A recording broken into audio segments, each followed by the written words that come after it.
हस्ताने मानवंदना देण्यासाठी आदरणीय माननीय श्री अतुलजी सावे साहेब हे पुष्पचक्र अर्पण करत आहेत.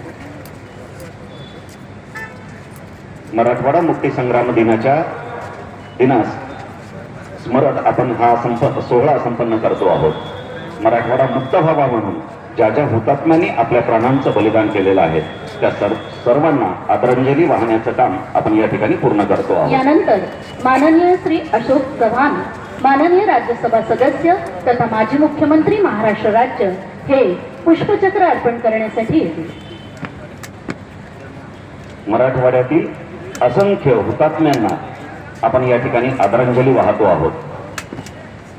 मराठवाड्याच्या मुक्तीसाठी सबंध देशाचा स्वातंत्र्य मिळवून देण्यासाठी ज्या ज्या हुतात्म्यांनी आपलं बलिदान केलेलं आहे त्यांच्या कार्याचा गौरव आपण या ठिकाणी त्यांना पुष्पचक्र अर्पण करत असताना करूया आणि त्यांना मानवंदना देऊया. यानंतर डॉक्टर अजित गोपछडे माननीय राज्यसभा सदस्य हे स्तंभास पुष्पचक्र अर्पण करण्यासाठी येतील.